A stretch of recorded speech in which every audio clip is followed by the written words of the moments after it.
દિવસ પાણી કાપ મૂકવામાં આવે તો પણ પરેશાની સર્જાઈ જાય છે। આજે એવા છેવાડાના ગામડાની વાત કરવી છે જે કરે છે પીવાના પાણી માટે રઝળપાટ।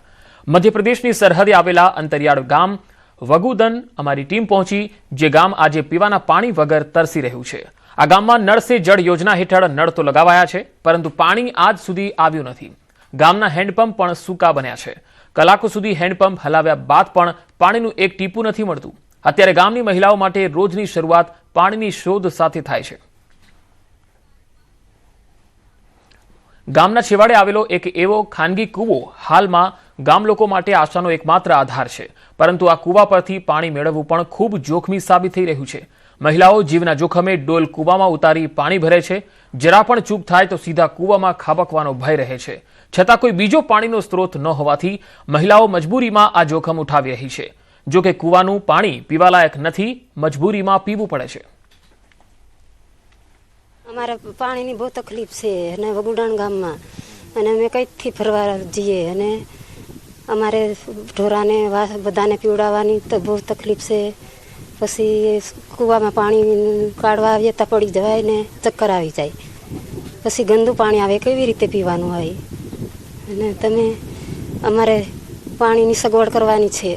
અમારા ગામે તકલીફ છે, અમે કૂવામાં પાણી લેવા આવ્યા છે પણ પાણી મળતું નથી। તકલીફ બહુ પડી છે। પાણી બેડું નકળે, ખરાબ નકળે, ગંદુ નકળે, પછી ઢોરાને પીવાનું ક્યાંથી પીવડાવવાનું? હું પાણી લેવા કઈ જઈએ, પાણી કઈ ચાલુ કરે તઈ જઈએ લેવા એકાક બેડું, પણ પછી કઈથી લાવીએ? હું આખી દાડો પાણી મેં દિવસ થઈ જાય, કઈ હોદવા જઈએ, કઈ જઈએ કુવા મેં જઈએ, અહીંયા જરીક આવે પાણી થોડુંક, પણ ગંદા મેં કઈ પાણી કઈથી પીએ? પછી સુકાઈ જાય, અહીંયા કાઢ્યા જાય તો અમને બીક લાગે, મય અંદર બી ઘૂસી જવાય તો પછી આમ શું કરીએ?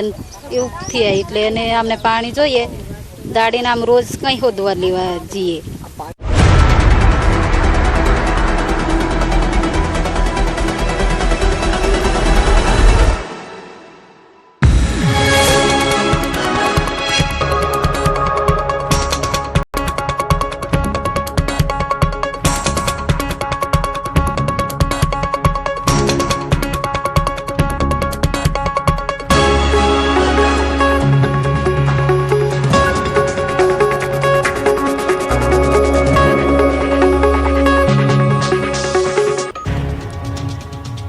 ઘઉંની ખેતી કરતા ખેડૂતો માટે ખુશીના સમાચાર આવ્યા છે। ગુજરાતમાં ઘઉંની ટેકાના ભાવે ખરીદીની સમય મર્યાદા લંબાવવામાં આવી છે।